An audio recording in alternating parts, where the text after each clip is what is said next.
What's up, y'all? This your host, Corey, coming at y'all live for an episode of the Press for Conversation podcast. I got two special guest hosts on the day. I got Patty Lynch, and I got Charlie Hennigan.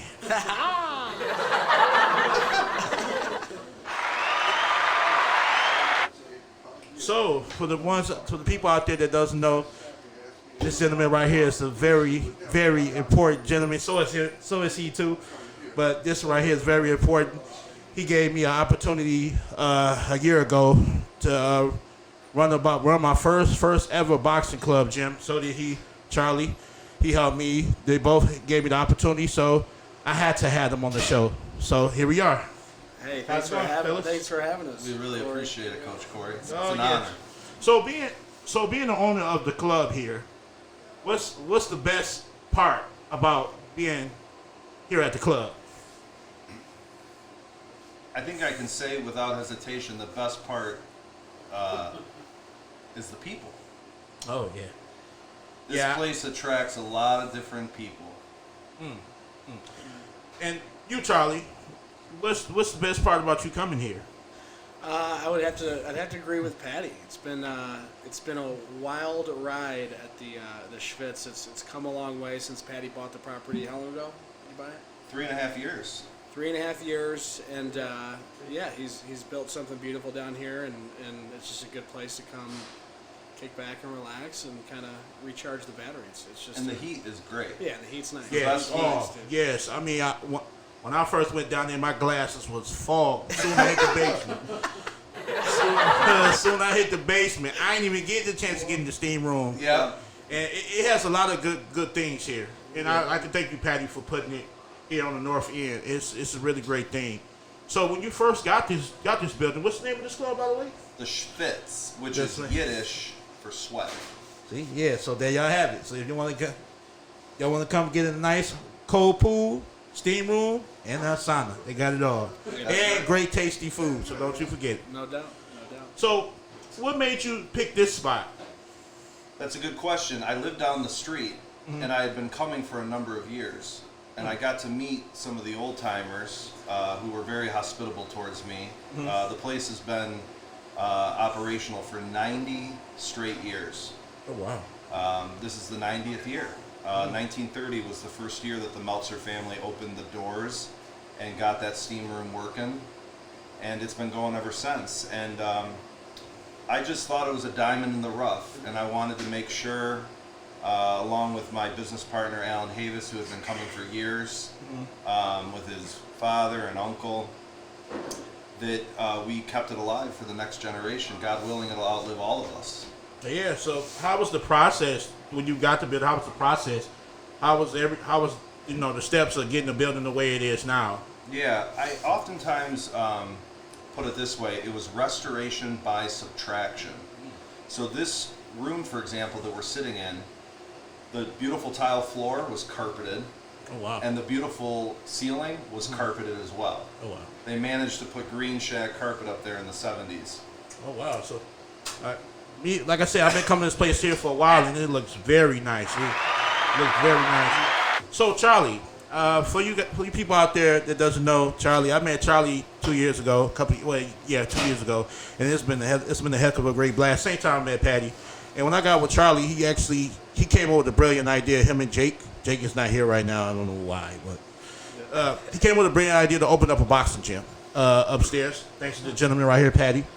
And when they came together, the boxing gym it was a great gym. It was a great run, and I really had the opportunity to have my first experience of running the gym.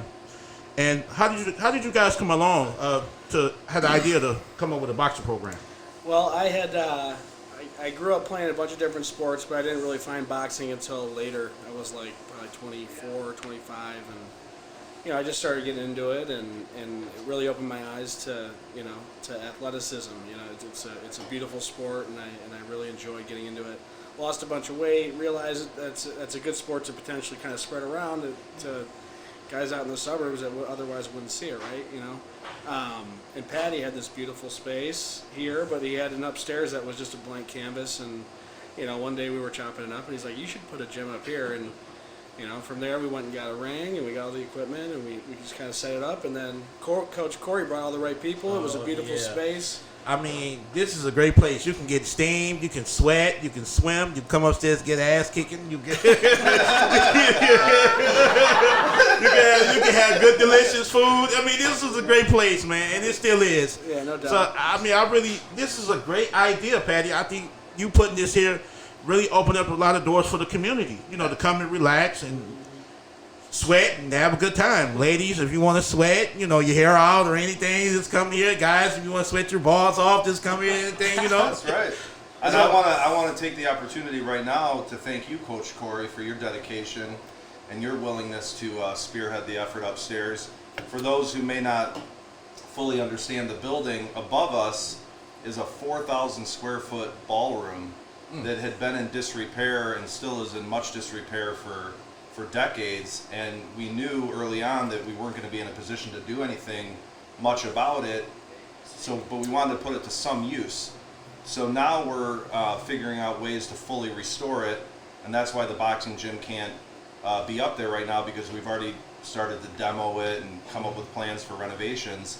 But for those 2 years or so where it was just sort of sitting there, Coach Corey brought in a lot of interesting people, and I think maybe more than anything else, I think the major contribution, because this place didn't get a whole lot of it, were the youth. The young men and women who were able to come in and train and spend time with you and other mentors. I think that was really good for the building, and it was good energy for the whole operation, and I really want to thank you for that. Oh, yeah. I appreciate that, because without you, without you guys, it wouldn't have been happening. It was a great program. I remember one of my favorite nights here when the Lions had their game home opener. We're not gonna get into that, but it was against the Jets. Yuck. Yuck.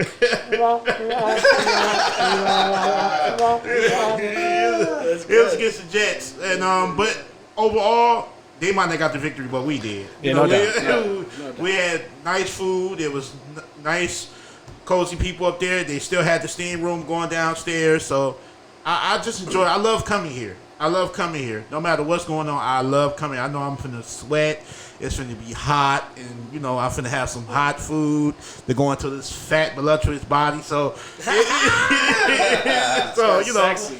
But another question I want to ask: what did you guys think about the election this year?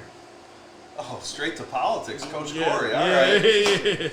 Well, I don't know who's gonna win. Mm-hmm. I'm going to be voting for Joe Biden. Oh, yeah. But I actually got money on Donald Trump. So yeah. I guess I'll either be a winner or a loser either way. Right. So we'll see what happens. I think this country's ready for a shift in the narrative. But I can't predict the future, so we'll just have to see what happens. Whatever happens, I hope that it's a reasonable and, polite transition of power. Exactly. And that's all I can say about that. So what you think, Charlie? I have to agree. You really put me on the spot here, but yeah, it's this country's in a weird little predicament right now, and I think that it could definitely use a shift as it relates to how the country's run, and I think there's a lot of people that are upset and could probably use a new leader that could kind of straighten things out. Hopefully, You know what? Like I said, I've only been on Earth for 33 years. Thank God for that.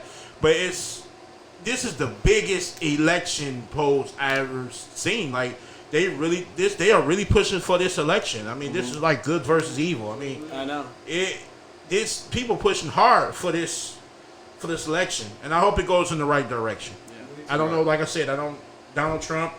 I don't know much about Joe Biden, but whatever it goes, I just hope they put the right person that belong in there. And I think whatever, and I'm probably preaching to the choir, but no matter what happens, we got to remember that there are certain things we can't control, right. And usually federal politics is something that most of us can't control, but we can be much more involved in our local politics. Yeah. In the city of Detroit, in the county that we live in, with our neighbors, with our associations, And so no matter the outcome, it's not an excuse to stop working at the local level, and that's something that all of us, I personally believe we're called to do. So hopefully people stay focused on the things that they believe in most, no matter what happens. Yeah, hell, we should vote for Patty to be Yeah, president. right? You know he's planning on it. You know he's planning on it. Thank you for adding that laughter. Yeah,